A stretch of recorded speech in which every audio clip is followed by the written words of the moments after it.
Salut tout le monde, j'espère que vous allez bien.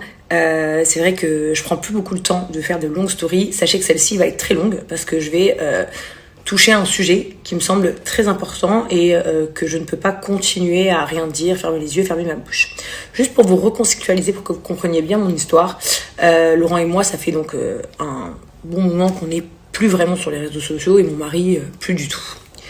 Je vous remets sur pied. Donc en septembre, le 30 septembre 2021, Laurent et moi perdons tous les deux nos Snapchat donc certifiés, qui moi étaient Jazz TV Show et Laurent I Am Billionaire, le même jour. Donc par Snap, par quelqu'un de corrompu, par quelqu'un qui a payé Snap, je ne sais pas. En tout cas, ce jour-là, nous sommes bannis de Snapchat. Donc le 30 septembre 2021, nous n'avons plus de Snapchat et nous n'avons plus jamais créé un Snapchat. Parce qu'on était bannis. Donc déjà, on prend... Bref, donc du coup, ça nous met quand même un gros coup dans le moral. Parce que je ne sais pas si ce terme s'emploie, mais surtout moi, j'ai été plus une Snapchatteuse qu'autre chose. À cette époque-là, je mettais quasiment rien sur Instagram. Laurent mettait du lifestyle, mais voilà, c'était pas... Enfin, je vais être parfaitement transparente avec vous. Déjà, c'était pas l'endroit où je me sentais le plus à l'aise, parce qu'Instagram, c'est très photo, parfait, tout ce que je ne suis pas. Et j'avais énormément de travail, donc de placement de produits à cette époque-là, sur Snapchat et non pas sur Instagram. Donc un peu de choc. Mais c'est pas grave, Laurent et moi, on se dit on avance, on a nos Instagram, on va devoir apprendre à être des gens d'Instagram. C'est vrai que ça a mis quand même un gros coup sur le fait que on a montré beaucoup moins de choses de notre vie et on a partagé beaucoup moins avec vous sur Instagram parce que j'avais beaucoup de mal à m'y habituer, tout simplement, et que j'étais tellement peinée de voir que je ne récupérais pas mon Snapchat alors que j'avais rien fait en particulier et qu'il y avait des gens, sans citer non, qui faisaient des dingueries sur Snap et qui arrivaient à récupérer leur compte et tout. Bref, ça me rendait ouf. Bref, on s'en fout. On avance et tout, donc on continue notre petit train-train, notre petite vie. Et puis en janvier 2023, le Instagram de Laurent est banni par Meta. Cette fois-ci, on a la confirmation que c'est par Meta, parce que Meta met un espèce de tweet le visant, disons. Donc on se dit Meta banne Laurent. Donc à compter de début janvier 2023, Laurent n'a plus de Snapchat et Laurent n'a plus de Instagram. Il lui reste son TikTok en fait. Donc de là, encore un choc pour lui, dans le sens où il se dit en fait on veut m'exterminer sans m'expliquer pourquoi. Personnellement, je vais vous donner mon point de vue.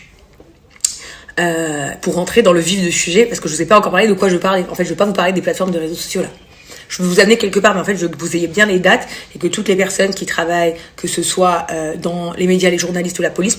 Donc, ce que je pense personnellement, et peut-être que certains vont dire, mais on s'en fout de ce que tu penses personnellement. Eh bien non, détrompez-nous, on ne s'en fout pas, parce que personne n'a accepté de nous donner des réponses de la sorte de qu'est-ce qui s'est passé, quelles sont les raisons ou les termes. Donc, j'ai mon propre avis. Je pense qu'on a fait de Laurent un exemple. Je vais vous expliquer. Je pense qu'il a perdu ses réseaux sociaux parce que il montrait too much et que à l'époque c'était Laurent Billionaire, donc c'était le mec qui faisait parler de lui. C'était le premier aux yeux de tout le monde, pronostiqué en France, qui cartonnait et qui faisait parler de lui. Mais en fait, il y en avait plein derrière. Je vais vous donner un exemple tout bête. Pour moi, et je vais citer des prénoms, pour moi, les effigies, les femmes emblématiques de télé-réalité sont Loana et Nabila. Voilà. Que je l'aime, que je l'aime pas, c'est une vérité. C'est les deux personnes qui sont emblématiques de la télé-réalité, d'accord ? Ces deux femmes-là, elles avaient un point commun, c'est qu'elles... Donc je disais, elles ont un point commun, c'est qu'elles étaient toutes les deux très bimbo. Je ne suis pas là pour les juger du tout, et deux, en plus, c'est plus du tout le cas. Et trois, d'ailleurs, Nabila a une image incroyable à l'heure d'aujourd'hui, même si ce n'est pas du tout mon amie. Mais en tout cas, elles avaient cette image-là. De bimbo, chirurgie esthétique, botox, grosses lèvres, grosses fesses, gros tétés, jupe courte, grands talons, etc. Ok ? C'était leur image avant. Suite à ça, ça a déclenché un phénomène de mode où c'était un peu les stars de télé-réalité et des réseaux sociaux, et toutes les filles voulaient faire de la télé-réalité, et toutes les filles voulaient ressembler à Nabila, et du coup toutes les filles pratiquaient de la chirurgie, faisaient du botox et postulaient pour des télé-réalités, d'accord ? Soit, aujourd'hui, il n'y a plus du tout cette image. Mais, est-ce qu'aujourd'hui, chaque fille qui a un problème avec la chirurgie esthétique, par exemple, elle porte plainte contre Nabila en disant en fait c'est à cause d'elle parce que j'ai voulu lui ressembler parce qu'elle se faisait trop belle, du coup on a voulu faire pareil. et du coup, voilà ce qui nous est arrivé, on a une infection, on a un sein plus gros que l'autre, etc. Non. Est-ce que chaque fille qui allait faire de la télé-réalité parce que elle voulait ressembler à Loana et Nabila et qui a fait une dépression ou qui l'a très mal vécu a porté plainte contre elle en disant en fait c'est elles qui nous ont influencé à faire de la télé et puis maintenant j'ai perdu la boule et je suis en dépression totale et je vais chez un psychiatre toutes les semaines. Non, on est bien d'accord parce que ce serait injustifié. Si elles ont décidé de faire cela, ça les regarde, c'est pas la faute de quiconque. On est bien d'accord. Eh bien, pourquoi je vous dis ça? C'était juste pour vous faire un transfert sur Laurent. Pour moi, ces filles-là sont les images emblématiques de télé-réalité et de filles refaites, bimbo, jolies, etc. Mais avant elles, et derrière elles, et dans l'ombre, il y en avait des centaines. C'est parce qu'elles étaient mises en avant. Mais en fait, il y en avait plein d'autres des femmes comme elles. Il y en avait plein d'autres des femmes qui faisaient pareil. Laurent, c'est pareil. Il y avait plein de mecs qui étaient dans les pronostics de foot. Il y a plein de mecs qui parlaient d'argent, mais ils n'étaient pas mis en avant. Laurent, c'était seul. Et donc, pourquoi j'en viens là? Pour vous expliquer. Ce que je pense, donc, c'est que ça fait 1 an et demi qu'il a plus d'Instagram et 2 ans et demi qu'il n'a plus de Snapchat. Donc plus de moyens de communication et il ne fait plus rien sur les réseaux qui concernent les Français parce que tout simplement il est blasé quoi. Donc ce que je comprends. Donc ce que je veux que vous sachiez, c'est ce que je pense, c'est qu'on a utilisé Laurent comme image. Vu que lui représentait un peu le mec de tout ça, on l'a puni. On lui coupe son Snapchat, on lui coupe son Instagram. Ok, ça casse les couilles, mais ça s'arrête pas là. En fait, ça continue. Et là, je vais viser des presses directement. L'autre jour, je reçois un article dans un magazine où il apparaît plusieurs personnes, donc je me souviens plus très bien, mais je crois qu'il y avait Dylan Thierry, il y avait Laurent, il y avait Fidji, il y avait plusieurs gens d'influenceurs. Et ils sont tous accusés pour certaines choses à des sommes supérieures à la somme qui est indiquée pour Laurent. Mais la personne qui apparaît en photo, d'accord, en photo, c'est Laurent. Alors que ça parle de 40 000 personnes différentes, que l'article de Laurent est peut-être plus petit que les autres, qu'il n'y a absolument aucun détail, mais on met Laurent en photo. Pourquoi? Parce que c'est un peu l'image emblématique, malheureusement ou heureusement, j'en sais rien, du mec qui a fait de l'oseille en France. Maintenant, je vais vous arrêter encore une fois et je vais vous le redire. On a fait de l'argent par rapport bien évidemment au placement de produits. Lui, il a fait de l'argent dans les pronostics de foot, mais où il était représentant. J'ai acheté beaucoup d'immobilier où on a fait de l'argent. Laurent a investi beaucoup dans l'immobilier à Dubaï. Donc, en fait, voilà, c'est pas... Bref, mais ça, c'était juste pour un aparté. Donc, du coup, utiliser la gueule de Laurent, j'ai l'impression, c'est... vu que quand on ramène les trucs d'argent en France, on ramène ça à Laurent Billionnaire, parce qu'en plus, le nom, c'est après, on va pas se mentir. On met la gueule de Laurent. Je vais vous mettre l'image dont je vous parle.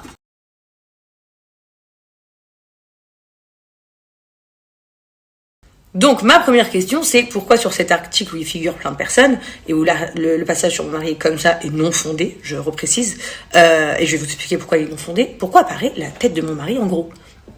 Je pense que vous avez absolument aucun argument à part être honnête et dire oui, clairement, il est l'effigie de ce que représente une belle vie à Dubaï et donc du coup vous utilisez mon mari. Dans ce cas, ça s'appelle de l'harcèlement parce qu'il n'est pas mis en cause. Et deuxièmement, pour répondre à tout cela, mon mari, à l'heure d'aujourd'hui, n'a absolument aucun problème avec l'État français, que ce soit bien clair. Voilà, et que vous le sachiez. Il a eu un rendez-vous, comme énormément d'influenceurs, à la DCCGRF au mois de novembre. Il a répondu à leurs questions, il leur a envoyé les choses qu'il avait en sa possession qu'on lui a demandé.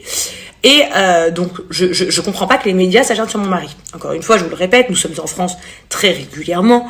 Et si on avait le moindre problème, nous ne serions jamais en France. Enfin, il faut pas être bête. Bref, et c'est régulièrement comme ça ne s'arrête pas, on enchaîne toujours Laurent Billionnaire, sans raison. Ça commence à devenir de l'harcèlement, je vous mens pas. Maintenant, aujourd'hui, Combini, donc sort un reportage, je sais pas s'il est sorti ou s'il va sortir, en tout cas moi, j'ai vu, je sais pas si c'est un teaser ou si c'est l'intégralité du truc. En tout cas, ce que je vois, c'est que c'est un interview que Marc Platta a décidé, de son plein gré, de faire avec Combini. Mais par contre, quand ils commencent leur truc, la première tête qu'on voit, c'est Laurent Correa, encore une fois, donc Laurent Billionnaire. Et encore une fois, dans la description de leur légende sur Instagram, c'est Laurent Billionnaire, Marc Platta, Pierre-Paul Jacques. Je comprends pas. Si on fait une interview de Jazz, j'aimerais pas qu'on mette Nabila, Jessica, Jazz, non. Si c'est une interview de Jazz, c'est Jazz. Là, on parle d'une interview de Marc Platta. C'est Marc Platta qui a donné ses réponses, ses questions. Pourquoi il y a encore Laurent Billionnaire devant? Je ne sais pas. En plus, pour m'adresser directement à Konbini. Il y a des parties dans votre... Donc, et en plus de ça, donc je voulais dire, en plus à Konbini directement, il y a plein de choses qui sont ultra faussées dans ce que vous dites, parce qu'il parle de copy trading. Donc déjà, la majorité des influenceurs n'ont jamais fait de pub pour le copy trading, mais pour le trading directement. Soit, c'est pas mon domaine, donc je vais pas rentrer là-dedans.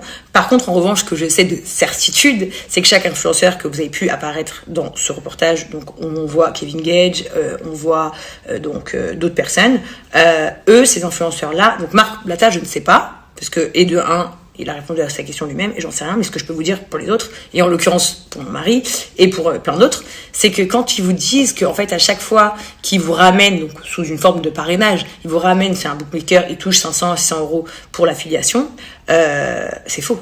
L'influenceur, il est payé au poste. C'est-à-dire que si son prix c'est 1500 euros, il prend 1500 euros. Donc quand ils disent oui, l'influenceur, il est juste gagnant quoi qu'il arrive, c'est faux. Nous, on est payé par exemple 1500 euros la pub.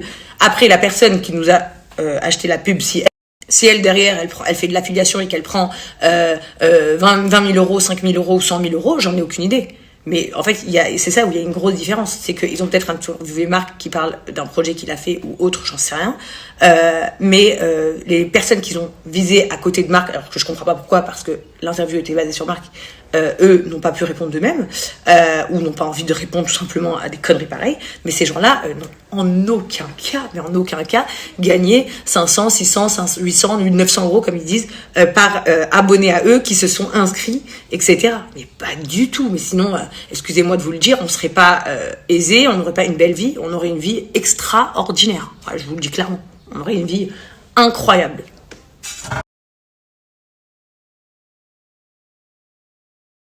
Donc comme vous le voyez, donc l'article, et c'est une interview sur Marc, ça commence par Laurent, et la première image de ce truc, c'est Laurent. Je comprends pas. Vraiment, je comprends pas. Donc ça devient presque de l'harcèlement. Écoutez en entier le reportage et vous allez voir, et on accuse Laurent de rien. Il parle de gens qui ont porté plainte contre Marc, etc., ou qui ont porté plainte contre des gens. En aucun cas, il parle ou montre quelqu'un qui a porté plainte contre Laurent. Il n'y a pas d'affaire en cours de justice contre Laurent. Il y a rien. Il y a rien. Mais juste, on écrit son prénom, on met une photo de lui en premier, et puis elle cite son prénom une fois en disant, alors les influenceurs tels que Laurent Millionnaire, Marc Blatta. En fait, moi, ma question, c'est pourquoi? Parce que ça devient de l'acharnement et de l'harcèlement. Je reprends une phrase qu'elle a dit dans Konbini, donc dans ce reportage. Donc les gens de notre pays, de France, ne se sont jamais intéressés au métier d'influenceur et ça vient tout juste d'être appliqué. Ça a été mis en place, donc les lois contre les influenceurs, ce qu'on a le droit de faire, pas faire, etc. Parce que c'est vrai qu'on était complètement livrés à nous-mêmes dans le sens où elle le dit d'une manière pas très sympa, du genre, en gros, on est deg, ils l'ont dans le cul, on les coince tous. Enfin non, c'est pas ça. C'est juste qu'on n'était même pas reconnus comme avoir un métier, qu'on n'avait aucun droit. Enfin moi personnellement non, parce que j'habite à Dubaï, mais les gens qui habitent en France n'avaient pas de droit. Donc c'est comme s'ils avaient un travail fictif, quoi. Mais bref, on reprend le sujet. Elle précise que donc les lois ont été appliquées en juin de l'année dernière, donc soit juin 2023. Les lois des influenceurs ont été mises en place à partir de juin 2023. Mais Laurent Corréal, alias Billionnaire, perd son Instagram en janvier 2023, soit 4 mois et demi, enfin 5 mois avant que les lois soient mises en place, et 2 ans après qu'il ait perdu son Snapchat. Donc clairement, depuis que les lois sont passées, du coup, mon mari n'existe plus sur les réseaux depuis très longtemps.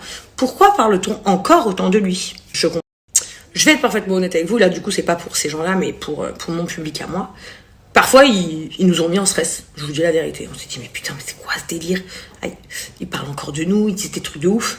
Enfin, de nous. Moi, je dis de nous parce que ça, mon mari ou moi, pour moi, c'est pareil. Qu'est-ce que c'est que ce truc? Genre, je vous dis la vérité, des fois, on a stressé. On s'est dit, mais je comprends pas, qu'est-ce qui se passe et tout. Et on s'approche auprès de notre avocat, qui vérifie auprès de la loi. On n'a rien. On a une adresse en France, on ne reçoit rien. Comme je vous ai dit, il a été contacté par la DCGRF, il s'est rendu au mois de novembre.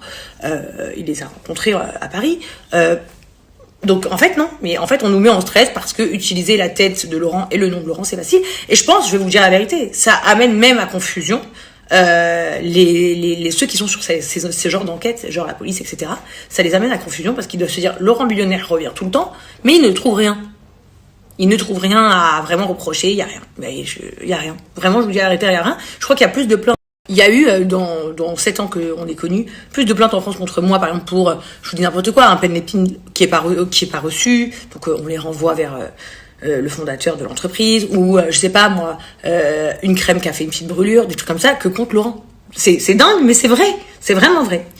Donc j'en ai un peu marre. Aujourd'hui, je pousse un coup de gueule. On reçoit aussi, excusez-moi, petit aparté, des emails sur mon mail qui sont très menaçants de journalistes. Notamment, je fais référence à France 2 qui m'ont envoyé un mail donc il y a à peu près, je sais pas, quelques semaines, qui est assez menaçant en me disant que mon mari avait jusqu'au 21 pour leur répondre. Mais genre, ils ont pas, enfin, truc de ouf, genre il a pas le choix. Je comprends pas. Est-ce que vous êtes la police, la justice, un avocat? Qu'est-ce qu'on vous doit? Pourquoi? Pour nous, en plus, vous savez, ils font genre qu'ils enregistrent vos appels, mais après ils rédigent ce qu'ils ont envie. Donc non, nous c'est juste qu'on fait pas confiance du tout à tous les trucs de médias, surtout depuis que j'ai perdu mon Snap et que le Parisien. Ouais, donc je disais depuis que le Parisien, ils m'ont mis à l'envers et tout. Donc non, c'est pas mon truc, ces genres d'interviews. D'ailleurs, comme vous pouvez le remarquer, même pour la GSI, j'ai fait 7 saisons à la télé, 2 saisons en ligne. Je n'ai fait qu'une fois une conférence de presse, donc c'était à la dernière. Et je n'avais jamais fait avant parce que ça ne m'intéresse pas non plus. Donc je ne faisais même pas de conférence de presse concernant ma propre émission. Donc ce n'est pas des choses à cacher, c'est juste que c'est pas mon délire. Voilà. Elle dit aussi dans Combini, par exemple, que la majorité d'entre nous sommes extradés de la France, 1 pour les impôts, et 2 par peur de problèmes judiciaires. Alors, c'est complètement faux, encore une fois.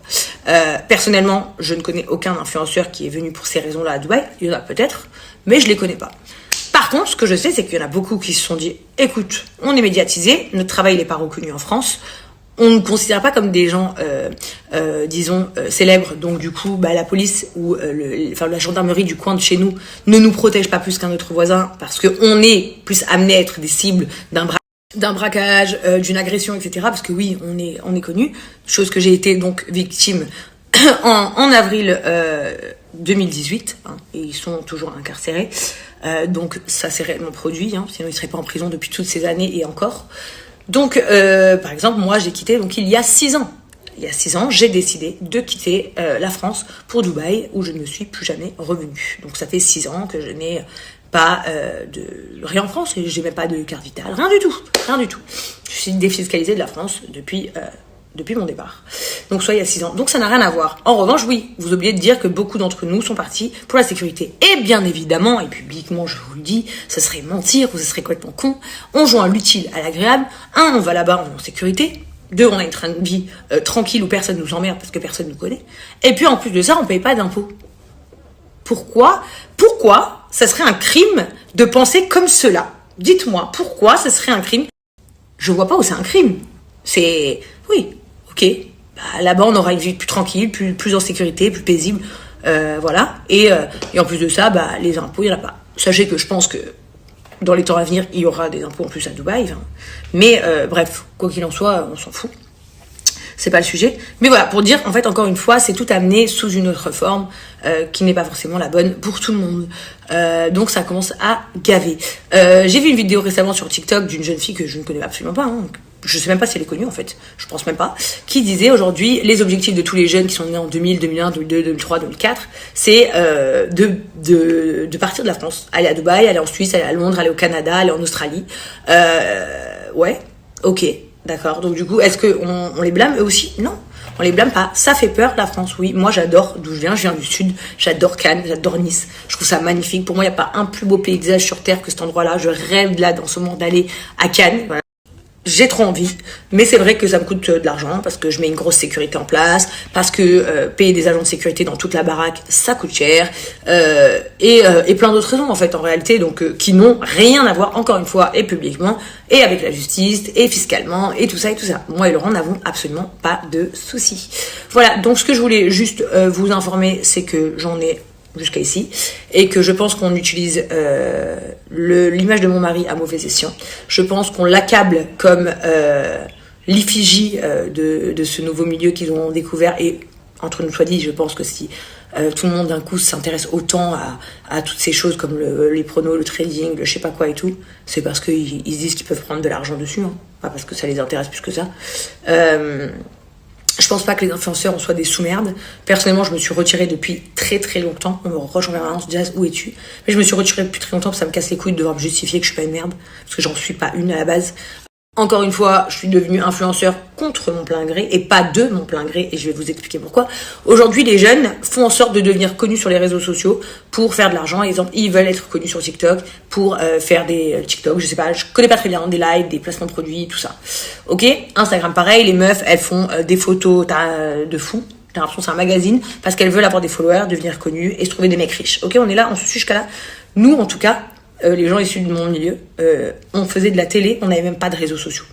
Personnellement, j'avais fait Qui veut épouser mon fils, Les Anges 8 et La Villa des Cœurs Brisés 2. Je n'avais même pas de Snapchat ou d'Instagram. J'avais pas. Là-bas, je me rappellerai toute ma vie, Anaïs Camusuli qui m'avait dit mais t'as pas d'Instagram? Comme ça, hein. Genre, mais t'es pas en public, ou des trucs comme ça. Je me rappelle plus exactement, mais c'était genre en gros, j'étais pas une meuf connue des réseaux, quoi. Donc, parce que on était des gens de télé et que moi j'aimais ce métier et que j'aime tellement ce métier, vous imaginez même pas, comme être à la télé, tout ça c'est ma passion. Ça m'a rendu célèbre sur les réseaux sociaux. Dû à cette célébrité et ce taux d'engagement qui était énorme, vous pouvez regarder mes photos sur Instagram, c'est pas très long parce que j'ai pas beaucoup de photos sur Instagram. Vous allez sur mes photos de 2017-2018, soit le début où j'avais Instagram, je crois que je l'ai créé en 2017 mon Instagram, j'avais genre des 200 000 likes sur mes photos alors que je devais avoir 500 000 abonnés, donc c'était énorme, j'avais un taux d'engagement énorme, et du coup suite à ça bien évidemment on m'a demandé on m'a proposé les placements de produits. Qu'est-ce que c'est? C'est un peu comme quand t'es à la télé, tu expliques un produit s'il te plaît, etc., et tu le proposes à tes abonnés. Ok? Donc nous on est devenus des influenceurs comme ça. Nous à la base on est des gens très francs-parler. En fait, je vais vous dire une dernière petite chose dont je ne devrais peut-être pas forcément parler, mais dont je souhaite en parler. Toutes ces personnes des médias, tous ces trucs qui accablent tout le temps mon mari sans aucune raison, sans aucune preuve, sans rien. En fait, rien du tout, juste en utilisant sa gueule. Vous avez fait de la merde aussi dans notre vie, parce qu'aujourd'hui, je vais vous dire un truc qui est vrai. Si on galère à reprendre la DLC un peu, ce n'est pas justifié. Tout simplement. Aujourd'hui, pas notre production connaisse toute notre vie, mais la chaîne, elle a un peu peur de produire de la DLC à cause des petits scandales qui éclatent par-ci par-là, souvent concernant ces histoires concernant mon mari, qui sont faussées et fausses et prouvées des milliers de fois. Donc vous imaginez que le fait que ces gens utilisent notre image à mauvais escient, ça met en péril et ça nous fait attendre de poursuivre la DLC qui est, je tiens à vous dire, pas arrêtée parce qu'elle ne marche pas, bien au contraire. La DLC Family est l'émission de chez TFX qui marche aujourd'hui, encore une fois. Donc là, je vais me faire tirer à balle, mais c'est pas grave parce que c'est une réalité. Quand même, Maman est célèbre, c'est arrivé après la DLC, ça a été un peu inspiré. Quand la DLC est arrivée à la mode, c'était les Anges et les Marseillais qui étaient à la mode, et la DLC, puis plus les Anges, c'était les Marseillais, le reste du monde. Et la DLC. Aujourd'hui, les Marseillais eux-mêmes ont fait un truc, c'est la famille ou la family ou je sais pas quoi. Les Kevin et Carla, ils ont essayé de faire la Gage Family ou je sais pas quoi. Enfin, toutes ces choses-là, ils ont été inspirés de la DLC Family. Mais après, la DLC Family, c'est la DLC Family, parce que nous, tout ce qu'on a montré, c'est notre réelle vie. On a réellement une vie de ce niveau-là, de ce train-là. On a réellement ces personnalités-là. Et on a réellement ce mélange culturel, religion et de couleurs de celle-là. J'ai également réellement une sensibilité comme ça. Moi et Laurent, on a également eu beaucoup de problèmes dans notre couple, mais je vous le redis publiquement, hein, on s'aime en mourir. Je sais que ça peut paraître fou pour certains qui ne nous connaissent pas, mais les gens qui nous connaissent savent que c'est réel. On s'aime en mourir, mais on a eu des choses très dures. Vous avez même pas le quart de tout ce qui nous est arrivé entre. On a accepté de faire le deuil sur nos Snapchat. Laurent a fait le deuil sur son Instagram. Moi, j'utilise mon Instagram rarement. La vérité, je les utilise plus pour des petites collabs, pour montrer des trucs mignons, des restos, des hôtels, vous montrer des paysages, vous mettre des petites citations, mais je raconte plus ma life parce que j'ai plus le goût à ça. On est privé de notre émission alors qu'elle marche très bien, sans aucune raison. Donc en fait, juste le truc, c'est est-ce que vous pourriez nous lâcher la grappe? Ça serait génial. Et vraiment, on vous en remercie du fond du cœur si cela pourrait être possible. Parce que je pense que ce qui va finir, c'est que je vais juste sortir un gros billet de mon compte en banque et prendre un avocat. Enfin, j'ai un avocat, mais je sais pas si c'est ce genre de truc, mais voilà. En tout cas, prendre mon avocat et attaquer tout le monde, en fait, parce que ça devient du harcèlement contre Laurent et de l'abus d'image et de la publicité mensongère à son égard. Et j'en ai putain de marre. Voilà, et je suis prête carrément hein, pour vous dire à quel point. Et alors que en vrai je m'en tape, j'ai pas besoin de me justifier auprès de qui que ce soit, mais tellement que ça me saoule mais invitez-nous, moi et Laurent, à la Maison Blanche, invitez-nous à l'ambassade, organisez un jugement. Le jugement de The GLC, je leur demande à porte ouverte que tout le monde puisse venir, pour que vous puissiez voir de vous-même, d'accord, que ma famille est tout sauf une famille délinquante, que nous n'avons absolument rien à nous reprocher, que nous n'avons rien fait de mal, et que tout est justifiable, à tout il y a une réponse, et que voilà. Donc je pense que c'est génial, les lois qui ont été mises en place pour les influenceurs. C'est encore mieux qu'aujourd'hui on défende les victimes, que j'avais pas, moi j'appelle ça, enfin les gens qui n'ont pas reçu un produit par exemple, j'appelle ça, enfin, ils sont victimes du site internet, enfin du patron du site internet, hein, ils sont pas victimes de l'influenceur, c'est pas la faute de l'influenceur si la compagnie n'a pas envoyé le produit, hein. Enfin je le vois comme ça moi, hein, mais bon, moi pour moi si on m'a vendu un article de merde dans un magasin, c'est pas la faute du vendeur, hein, c'est la faute de la boutique qui me vend un produit de merde. Bon après voilà, chacun le voit comme il veut, mais en revanche je suis prête à faire ça.